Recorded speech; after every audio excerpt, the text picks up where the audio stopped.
खराब लगेगा, आपका दिमाग में अलग-अलग बातें चलेगी। हम भी मानते हैं, आप उस टाइम अपने आप को रूम में बंद करके रो लीजिए।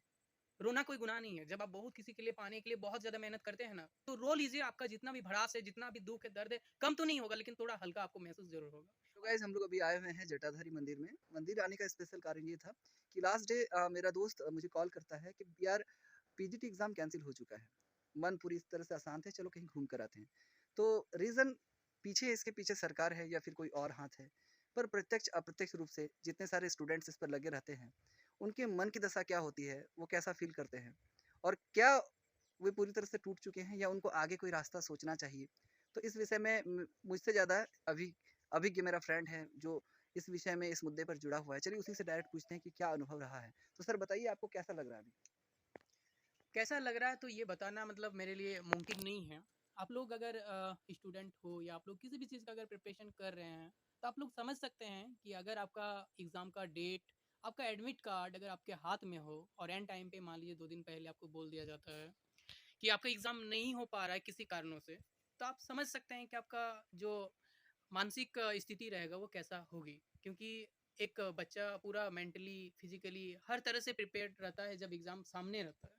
और ऐसा नहीं है कि जब से एग्ज़ाम मने होता है उसके कुछ दिन पहले से प्रिपरेशन करता है। लगभग 6-7 महीना, सालों भर से पढ़-पढ़ के आप लोग देख रहे हैं पूरे बाले ख़त्म कर लिए हैं। लेकिन एंड टाइम पे अब जब सरकार के द्वारा, हाई कोर्ट के द्वारा इस चीज़ को पूरा कैंसल कर दिया गया, तो तो सर पूरी तरह से टूट गए मैं हैं। यहाँ पे आपको रोकना चाहूँगा। एक सवाल मेरी तरफ से भी है, जी, बिल्कुल क्योंकि कीजिए। आप बहुत दिन से आप इस क्षेत्र में लगे हुए हैं, पढ़ाई और शिक्षा के क्षेत्र में, मैं आपको पर्सनली जानता भी हूँ। तो इस स्थिति में जब आपके साथ या किसी अन्य स्टूडेंट के साथ ऐसा हादसा हो गया है, एग्ज़ामिनेशन सामने कैंसल हो गया है, तो ऐसी स्थिति में क्या करना चाहिए? क्या वो सरकार का विरोध करे या अपनी तैयारी की शुरुआत करे या फिर कुछ और नया सोचे, लाइफ़ में प्लान बी तैयार करे? आपके लिए क्या सही सजेशन रहेगा? देखिए सर, मेरा व्यक्तिगत राय यही है कि बिल्कुल आपको बहुत खराब लगेगा। एंड टाइम पे आपको बहुत खराब लगेगा, आपका दिमाग में अलग-अलग बातें चलेगी। हम भी मानते हैं, आप उस टाइम अपने आप को रूम में बंद करके रो लीजिए। रोना कोई गुनाह नहीं है। जब आप बहुत किसी के लिए पाने के लिए बहुत ज़्यादा मेहनत करते हैं ना, तो रो लीजिए। आपका जितना भी भड़ास है, जितना भी दुःख है, दर्द है, कम तो नहीं होगा लेकिन थोड़ा हल्का आपको महसूस ज़रूर होगा। और फिर से आपको क्या करना होगा, अब देखिए आप अकेले सरकार के विरुद्ध कुछ कर भी नहीं सकते हैं क्योंकि हमारी जो सिस्टम है ना, बहुत खराब सिस्टम है। एक मान लीजिए झाड़ूदार बनने के लिए ग्रेजुएशन का डिग्री चाहिए, शिक्षा मंत्री बनिए 8 पास काफ़ी है। तो अभी तो फिलहाल आप सरकार के लिए, सरकार के विपक्ष में आप लड़ के कुछ कर नहीं सकते हैं, जब तक आपके पास संख्या बल नहीं है। तो फिलहाल आपको क्या करना होगा, आपका काम में ही आपको फोकस करना होगा। कुछ समय के लिए अपने आप को रिलैक्स कर लीजिए, सबसे अलग कर लीजिए। आप एकदम सारा फ़ोन-तोन स्विच ऑफ करके आप बैठ जाइए, आराम से थोड़ा रो लीजिए, एकदम रो लीजिए। रोने के बाद फिर से आप एकदम जैसे पहले थे उसी तरह से फिर से एकदम एक्साइटेडनेस के साथ किसी दूसरा चीज़ का एक गोल बना के उस फिर से भिड़ जाइए। सर इसमें मुद्दा ये होता है कि अक्सर विद्यार्थी जब किसी एक पर्टिकुलर चीज़ पे लगा हुआ रहता है तो उसका माइंडसेट बन जाता है कि मुझे मिलने वाला है। और ये जब तैयारी एक कमांड पे आ जाता है सर, तो उस समय लगता है विद्यार्थी को अब तो मंजिल दूर नहीं, अब दिल्ली दूर नहीं है। तो ऐसी स्थिति में विद्यार्थियों के मन में पूरी तरह से परिकल्पना बन जाती है कि भाई अब मेरे पास सारी सफलता है।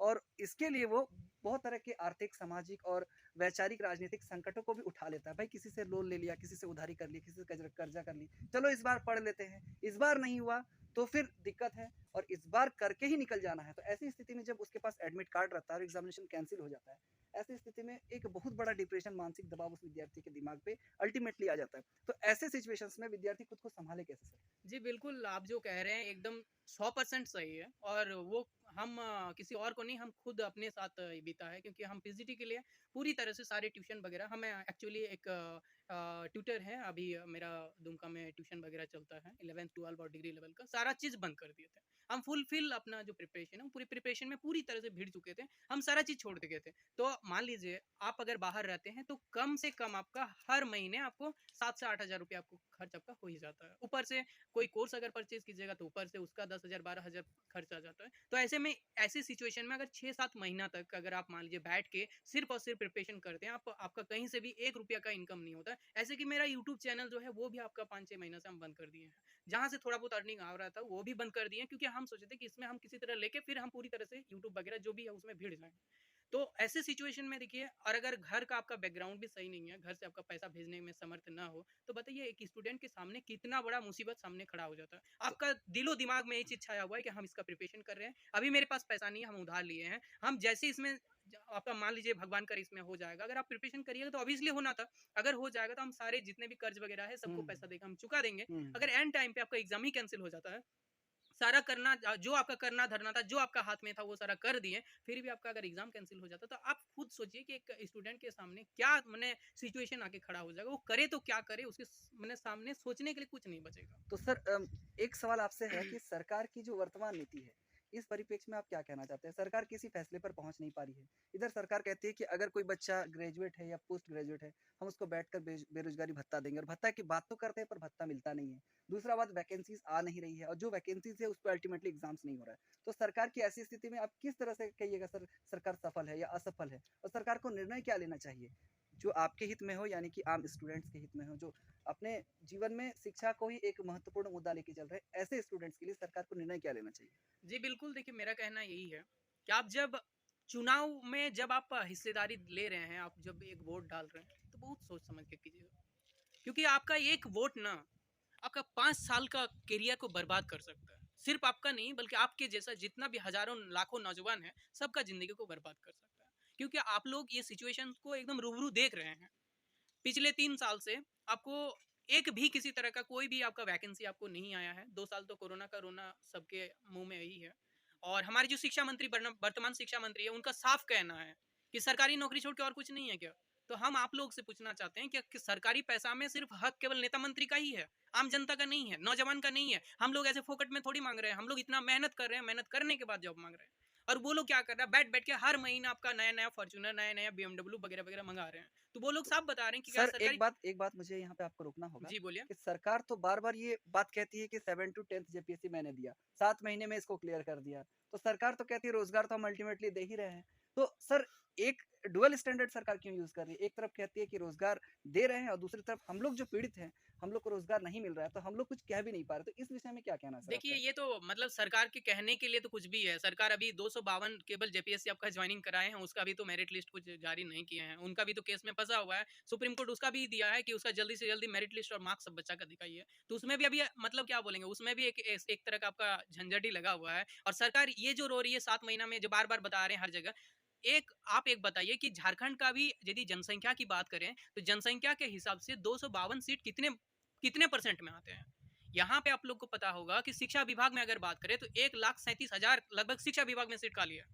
उसी तरह से हर एक विभाग में आप अगर आरटीआई का पूरा नोटिस अगर देखिएगा, तो आपको देखेगा कि यहाँ पे कितना सीट खाली है। उसमें से 252 अगर सिलेक्शन करा देता है, तो कौन सा 30 मार खान है बताइए। तो सर विपक्ष के पास सरकार हमेशा रोजगार का मुद्दा उठा के सरकार पे आती है। कोई भी पक्ष या जब विपक्ष में रहता है तो वो यही मुद्दा उठाता है कि सर रोजगार नहीं है, हम रोजगार देंगे। और स्थिति इतनी बिगड़ गई है कि अभी रोजगार है भी नहीं। पिछले कुछ दशकों में मैंने देखा कि जो ये रोजगार की स्थिति जो बनी हुई थी, वो भी हाथ से निकलता जा रहा है। तो सर ऐसे में अल्टीमेटली स्टूडेंट के फेवर में, और सरकार कहती है कि इतना पैसा है नहीं कि सबको रोजगार दिया जाए। जैसा कि अभी आपने कहा कि शिक्षा मंत्री का स्टेटमेंट है कि सरकारी नौकरी ही सब कुछ नहीं होता है।